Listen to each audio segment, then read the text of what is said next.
В эфире новости экономики на Якутия-24, в студии Иван Лазаренко. Центробанк и Министерство финансов России заканчивают работу над пакетом законов, которые введут в России новый вид пенсии, дополняющий обязательную страховую.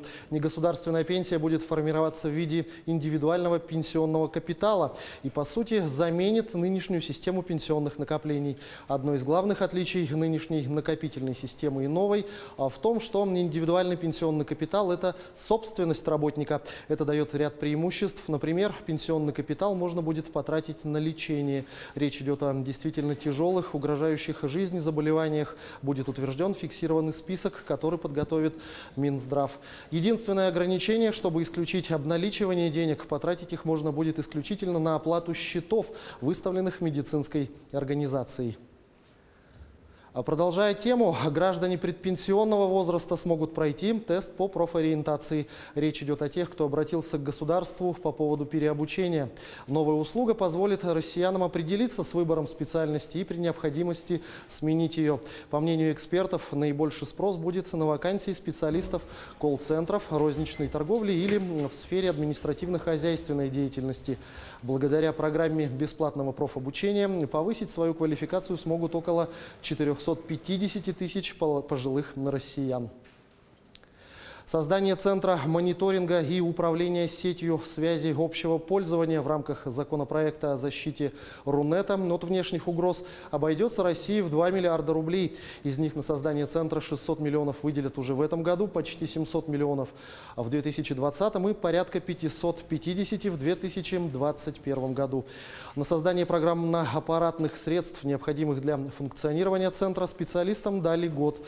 Закончить проекты они должны в октябре 2020 года.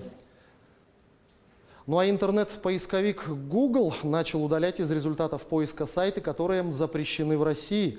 Роскомнадзор ведет список запрещенных сайтов, в который попадают ресурсы, содержащие призывы к экстремизму, пропаганду суицидов, а также рекламирующие наркотики, азартные игры без лицензии и пиратские сайты.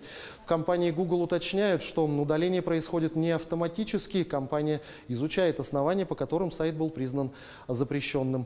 Напомню, Роскомнадзор в декабре прошлого года оштрафовал Google на 500 тысяч рублей за неисполнение закона, который обязывает проводить фильтрацию поисковой выдачи от сайтов, находящихся в реестре запрещенной информации.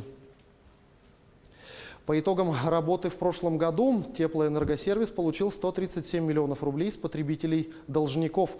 В суды общей юрисдикции было передано 3,5 тысячи исковых заявлений в отношении потребителей, как граждан, так и юридических лиц.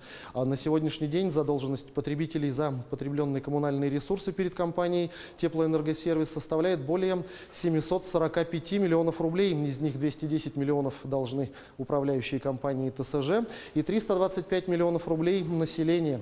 Теплоэнергосервис рекомендует должникам решать вопросы о погашении долга, не доводя дело до суда.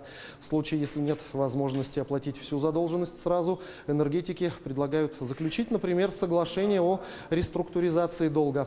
Затягивание платежного процесса приведет только к увеличению этой суммы, ведь к ней будут начисляться пени. По данным управления газораспределительных сетей, в Якутске имеется 653 многоквартирных дома с истекшим сроком эксплуатации, который составляет 30 лет.